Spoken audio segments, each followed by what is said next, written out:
कि खुशियां तकदीर में होना चाहिए, कि खुशियां तकदीर में होना चाहिए। तस्वीर में तो हर कोई मुस्कुराता है।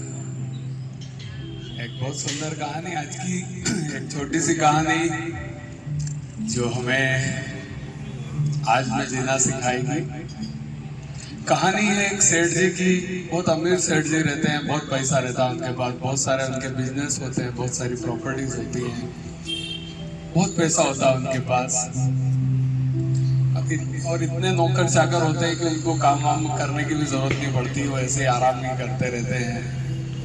एक बार वो ऑफिस में बैठे बैठे आराम कर रहे थे, और आराम करते करते उनके दिमाग में आता है कि मेरे पास आखिर कितना धन है, कितनी प्रॉपर्टीज है, पता तो लगे। तो वो अपने अकाउंटेंट को बुलाते हैं, वो बोलते हैं यार मेरे पास कितना धन है, मेरी कितनी प्रॉपर्टीज है, मेरे पास गहने जवाहरात, हीरे जवाहरात वगैरह सब मिला के मेरा टोटल कितना कैलकुलेशन है। मैं तुम्हें 7 दिन का समय देता हूँ, पूरा कैलकुलेट करके लाओ, पूरी रिपोर्ट बना के मेरे पास लेके आओ। ठीक है, अकाउंटेंट बोलता है ठीक है साहब। 7 दिन हो जाते हैं, 7 दिन बाद अकाउंटेंट आता है, पर उसके हाथ में कोई रिपोर्ट नहीं होती है। सेठ जी पूछते क्या हुआ, 7 दिन हो गए, रिपोर्ट बना के नहीं लाए तो बोले सेठ जी मैं तो बस आपको केवल इतना बताना चाहता हूँ कि आपके पास इतना धन है, इतनी प्रॉपर्टी है, इतना सब कुछ है कि आपके 7 पुश्ते भी बैठ के खाना खा सकती है, बैठ के मलाई खा सकती है। इतना पैसा आपके पास है कि 7 पुश्तों तक तो आपको चिंता करने की जरूरत ही नहीं। ठीक है, सेठ जी बड़े प्रसन्न होते हैं यार कि बहुत बढ़िया, अपने पास 7 पुश्तों का तो इंतजाम है।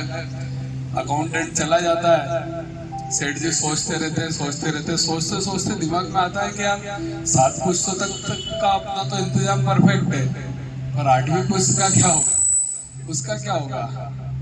आखिर 8वीं जनरेशन, 8वीं पुश्त जो आएगी वो कैसे क्या करेगी, ये चिंता उनके दिमाग में बैठ जाती है कि 8वीं का क्या करूँ। वो नन्याणों के पैर की कहानी है ना, उस तरह से नन्याणों के पैर में जो उलझा रहता आदमी। अब घर जाए तो घर पे मन नहीं लगे, पोते पोतियों के साथ खेलने में मन नहीं लगे, सेठानी जी से भी बात नहीं करे, गुमसुम रहने लगे। उसने कहा ये सेठानी जी को बताऊंगा तो ये बोलेगी साला 7 पुश्तों तक का खाने का ना 8वीं की चिंता कर रहा। तो वो बोले अरे बताऊंगा तो इसको भी वो लगेगा और ये मुझे और उल्टा समझेगी।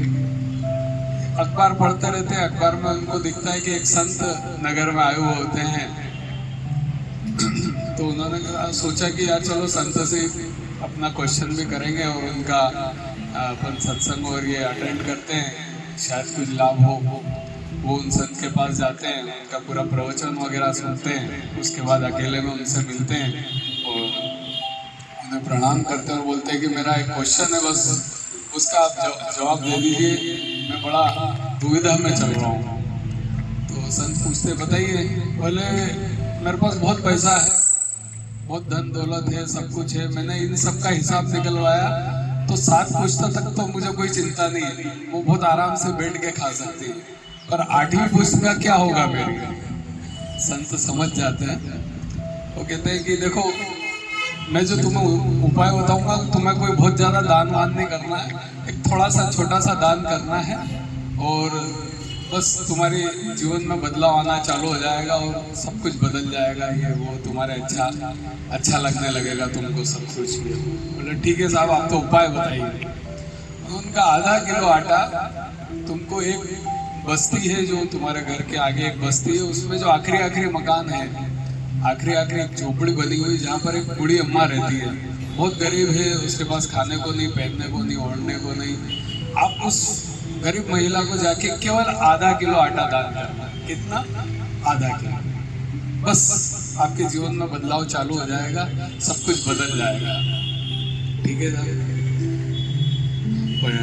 सेठ जी को तो उपाय समझ में आ जाता है, वो फट से वहीं से फोन लगाते हैं अपने मैनेजर को कि भैया 1 कुंटल आटा लेके तू फटाफट गाड़ी से वहाँ पहुँच, मैं वहीं पहुँच रहा हूँ।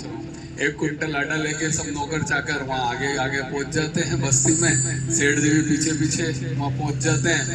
ढूंढते हैं, आखिरी आखिरी जो झोपड़ी रहती है वहाँ जाके वो दरवाजा बजाते हैं, एक बूढ़ी सी अम्मा बाहर निकलती है, समझ जाते हैं सेठ जी यही है। वो उनके चरणों में प्रणाम करते हैं और बोलते हैं कि अरे आप यहाँ रहती है मुझे मालूम नहीं, और ये वो, और मैं तो बहुत बड़ा दास हूँ, मैं तो बहुत बड़ा दानी हूँ, बड़ी बड़ी डींगे मारने लगते हैं। और ये 1 क्विंटल आटा आप रखिए, आपके 5-6 महीने का इंतजाम हो गया है, ये वो। तो बोले मैं माफ करना, लेकिन मैं आपका यह आटा नहीं ले सकती, क्योंकि आज का भोजन मैंने कर लिया है, आज का इंतजाम मेरा हो गया। सेठ जी बोलते अरे यार ये तो आटा लेने को तैयार नहीं हुई। बोले एक काम करो, आप इसमें से 1 किलो आटा ले लो, आपके 2-4 दिन का काम हो जाएगा, 2-4 दिन आपका काम चल जाएगा। बोले नहीं नहीं, मुझे जरूरत नहीं है, आज ईश्वर ने मेरा आज का इंतजाम कर दिया, मुझे कल की चिंता नहीं है। बोले नहीं, आप कुछ भी हो, आधा किलो आटा तो आपको लेना ही पड़ेगा। बोले नहीं सेठ जी मुझे माफ कीजिएगा, आप जाइए, मुझे नहीं चाहिए। सेठ जी को सब समझ में आ जाता है कि देखिए इस मुझे इस संत ने बूढ़ी अम्मा के पास क्यों भेजा है, इस बूढ़ी अम्मा को कल की भी चिंता नहीं है, और मैं 7 पुश्तों के बाद की चिंता कर रहा हूँ। तो बस इस कहानी का यही सार है कि आज में जिए, जो हमें जीवन मिला है उसका आनंद लें, कल के चक्कर में ना पड़े। यही इस कहानी का सार है, क्योंकि बहुत सारे लोग और के चक्कर में भागते रहते हैं, और वो दौड़ कभी, भले खुशी हो, लालच हो, है ना, कोई भी चीज हो उसकी कोई सीमा नहीं है, अनंत है ना, किसी भी चीज की कोई सीमा नहीं है, सभी चीजें अनंत है। तो आज में जिए, कल की चिंता न करें, यही इस कहानी का सार है। एक छोटा सा भजन